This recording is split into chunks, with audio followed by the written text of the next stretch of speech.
బంధాల గడపలోకి నువ్వు వెళ్తున్నావని నేనెరుగను.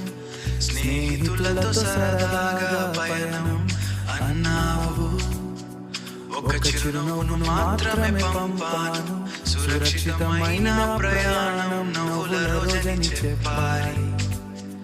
మన కొత్త జీవితం మొదలయ్యే ముందు ప్రశాంతమైన జలలను దాటుతున్నామని నవ్వావు. నువ్వు నన్ను పిలిచావు,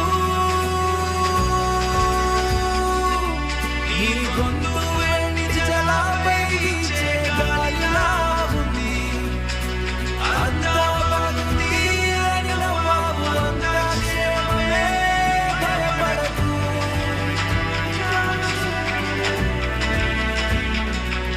నీ వెనుక పాటలు పాడుతున్న స్నేహితులు, పడవాడుతోంది నది ప్రశాంతంగా ఉన్నట్టు నటిస్తుంది.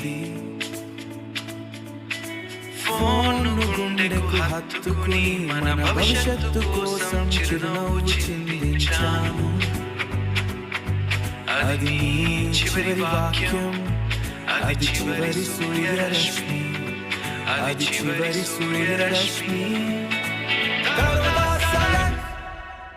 ఒక కఠినమైన పగులు శబ్దం చెక్క తిరుగుతోంది, లోహం రోజిస్తోంది. గొంతులు ఒకదానితో ఒకటి కొంటున్నాయి, అరుపులు గందరగోళం. ఎవరో కాపాడమని కేకలు వేస్తున్నారు. అప్పుడు ఆ నల్లటి నీరు ప్రతి శబ్దాన్ని మింగేసింది.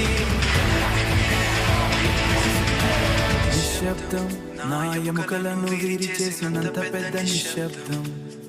నేను హలో అని అడుగుతూనే ఉన్నాను. హలో ఎందుకు నది ఫోన్లోకి ప్రవేశించింది? ఎందుకు ప్రపంచం ఒక్కసారిగా నీటి అడుగున మునిగిపోయింది? ఆ ఫోను విసిరేయలేకపోయాను, ఎందుకంటే ఈ వెచ్చదనం ఇంకా అందులోనే బందీగా ఉంది. మళ్ళీ నేను కాల్ చేస్తే అది నిన్ను తిరిగి ఇచ్చేదేమో. నాకు తెలుసు, ఈ భయంకరమైన నీటి అడుగున నీ వేళ్ళు ఇంకా చూడడానికి ప్రయత్నిస్తున్నాను. నమ్మతాను. నాకు కాల్ బ్యాక్ చేయి. ఆ నల్లటి నీటి నాకు తిరిగి కాల్ చేయి. కనీసం ఒక బుడగ